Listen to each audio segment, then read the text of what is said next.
Hey, peace, everybody. We are back today again for the Soul and Healing Podcast, the third episode, where the topic of the episode is actually the loss of trace minerals within our diet and how it's linked to cancer.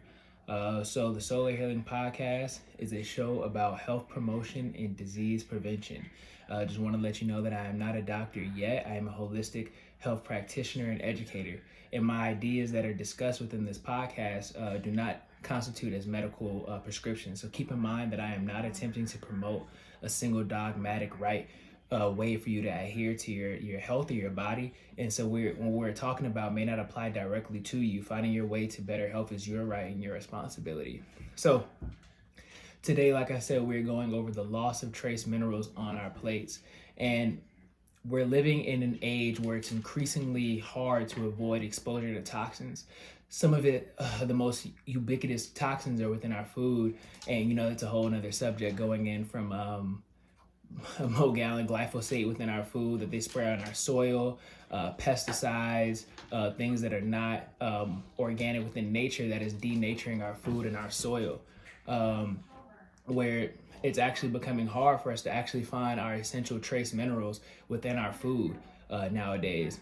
And it's no wonder that illnesses that are related to toxicity, like cancer, infertility, and neurological diseases, are on the rise. So the roles of minerals in fighting cancer is highly important. It's necessary to the formation of a healthy immune system. Minerals help our body carry out its daily functions and processes in the most efficient and beneficial way. So there literally is no bodily processes on either the cellular or the systemic level that can fully operate at its best or even continue to operate efficiently for that matter without the right amount of minerals within the body. So they are very critical to our body's daily functions.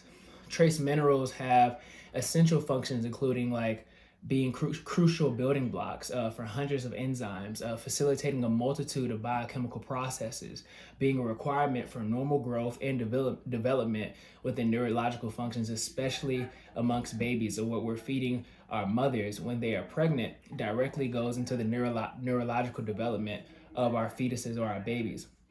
They serve as powerful antioxidants, things that actually prevent oxidative stress, which actually prevent cancerous tumors from forming.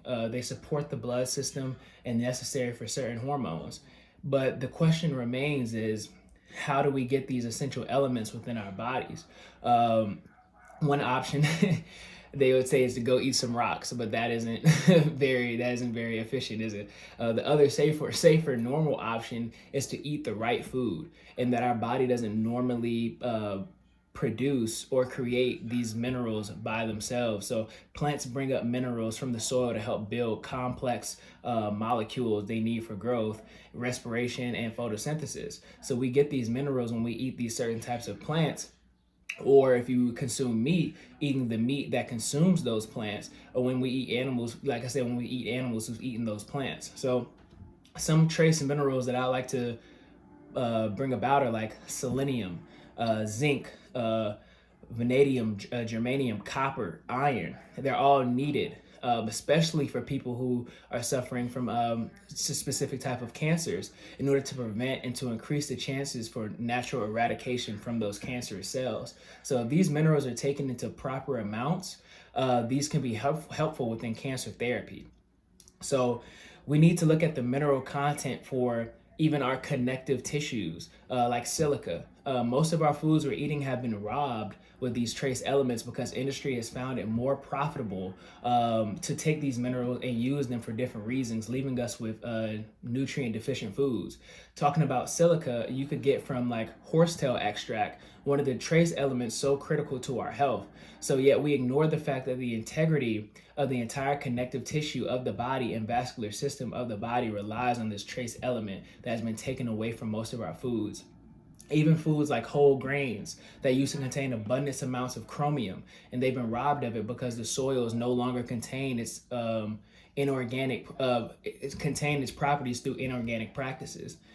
Chromium manages our blood sugar. Our blood sugar helps deliver it and mobilize it into cells and out of the cells if we are not getting it from external sources. So the cancer is the ultimate, what we call glucose metabolizer. So cancer, which takes advantage of the fact that we are chromium deficient, actually uses that to its advantage. So the cancer has access to these sugars very readily because we don't have the chromium necessary to bind it to the cancer to get a hold of it and get rid of it. So even the trace mineral selenium. Selenium we need for real metabolic healing. Selenium, everybody. So we need at least 200 milligrams of selenium a day for preventative maintenance, and but even up to 1,000 milligrams a day, even up to 1,000 milligrams a day to reverse the cancer the way no other trace mineral does, which we can get from nuts, especially Brazil nuts. There are now FDA corrupt studies broadcasting that selenium is toxic for you, but they don't explain that what I'm talking about is the natural form of selenium, not the synthetic isolate of it. We can take higher forms of it without even worrying about selenium toxicity if we are consuming them naturally. So selenium does actually help reverse the cancerous cells that are feeding on with our body through that metabolic healing. Let's talk about iodine. Iodine is one of the trace elements that are one of the basic minerals in every cell in the body that needs to function properly. This is why so many people are talking about CMOS. And this is why CMOS has a direct link, if you look at research studies, to actually help reverse cancerous cells or tumors, because 90%, 96% of Americans are actually deficient within iodine. So the fastest growing cancer in the United States is thyroid cancer, which is a deficiency of iodine. So its main job is to maintain our basically our architecture of our pancreas, breast, our thyroid, our ovaries. And iodine has apoptotic properties, meaning it can stop a cancer cell from continuously dividing until it kills someone. 80% of women actually suffer from fibrocystic breast disease, a precursor to breast cancer. An iodine deficient continuum is basically what causes that. So you can get an abundance of iodine through, like I said, your sea moss, your bladderwrack, and other sea algae. Copper.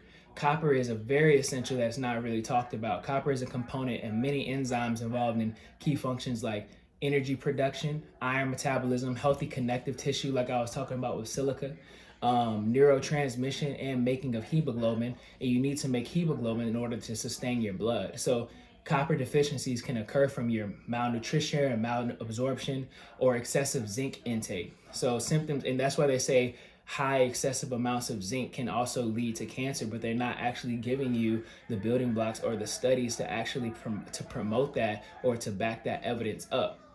And that's because a high increase of zinc actually lowers your ability to be able to intake copper within your diet. So it's like they give you little bits and pieces, but not the whole thing, you know? So symptoms when you have a loss of copper can include like abnormal blood cells, bone and connective tissue changes, bone demineralization, and increased risk of cardiovascular and neurodegenerative diseases.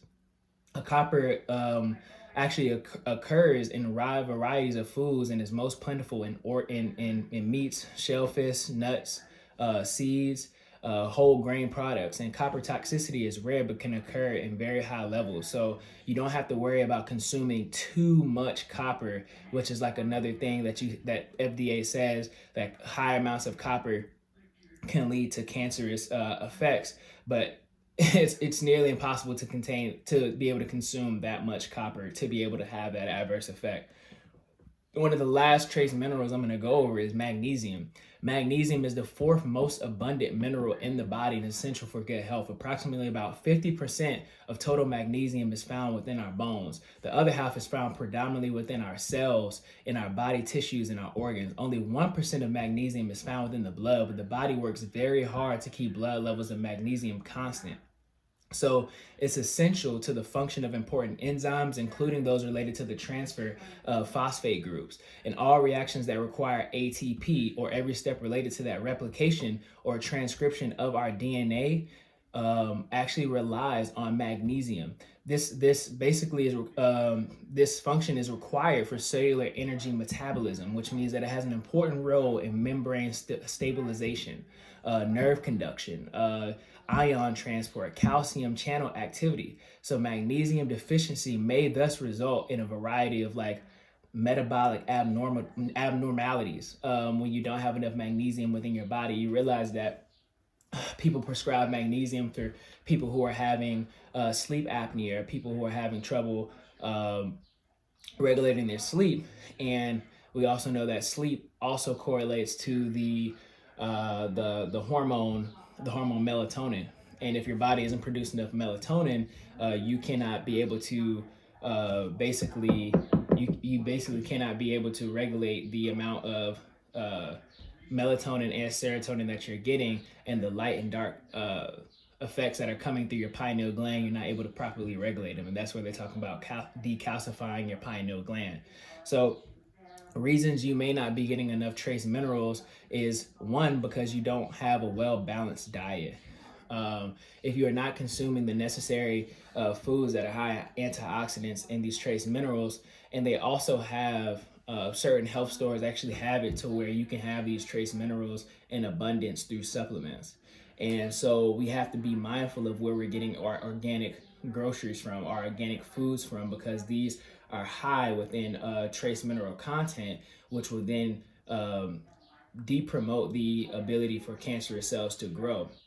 Cancer cells grow once you give them a space or a terrain within the body to be able to feed off of. So by having highly organic, mineral dense foods, it thereby decreases the activity of cancerous cells within the body. Another reason why is where you live. Trace mineral amounts are very high, like I was talking about, within your soil and your water. So where you live could also impact the quality and quantity of trace minerals within your food.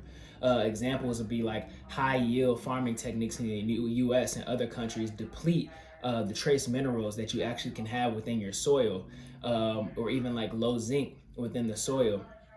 Gastrointestinal diseases, so stomach diseases, that it's all a cycling domino effect. If you don't have good soil, you won't have good food, and if you don't have good food, it causes different diseases within the body. So your gastrointestinal tract actually becomes inflamed, infected, or has a disease which interferes with absorption of your minerals and other nutrients. This certainly leads to the decreased absorption and excess loss of minerals within your body. Also, pregnancy. Pregnant women, trace minerals actually decline or decrease, frequently occurring within pregnant women. And that's because, why? You have a baby that is feeding a lot from your minerals and anything that can get from it. This is why it's very important for what you're putting inside your bodies when you are pregnant. Why? Because, like I said in the beginning of the video, everything that you put inside yourself goes directly into the baby. So when we're constantly putting denatured food, demineralized food, low mineral content food, low antioxidant foods within our cells, it thereby decreases the ability for your babies to be able to have that high mineral content. And if they don't have any minerals to pull from, this also increases the ability of neurodegenerative diseases within the body. And yeah, although a healthy diet does usually provide adequate trace minerals in the body, it's also noticeable that a strict vegetarian diet, a lot of exercise, can also contribute to a healthy body. And breathing in, I would say breath work too, being able to breathe in fresh, clean air also can contribute to the ability to be able to absorb those minerals through your food. And that's a whole nother subject that I'm doing next on breath work, and how breath work actually increases the ability for your absorption of food and water and other nutrient dense minerals, by being able to clear how your lungs function and be able to clear how your lungs actually promotes the constant flow of oxygen and carbon dioxide within the body, and or prana within the body, which is the energy, the primordial energy within all of us beings and everything around within the universe. So that's my take on how the loss of trace minerals within the body causes adverse effects, extremely like cancer. And by feeding cancer cells and by promoting nutrient dense, mineral dense foods within our body, we actually have the ability to be able to refrain or restrict the ability for cancer cells to feed within our body. And if we do that, then we can have natural, non-invasive, non-surgical processes, non-radio treatment cancerous therapies to be able to, because those have adverse side effects. So then we have we have access to natural ways to be able to cleanse and heal our bodies without suffering within the long run because of it, due to allopathic medicine. So thank you. That's my take. This is the Solar Healing Podcast. If you have any questions or concerns, feel free to reach out. Thankful for anybody that listened. We appreciate you. Bless.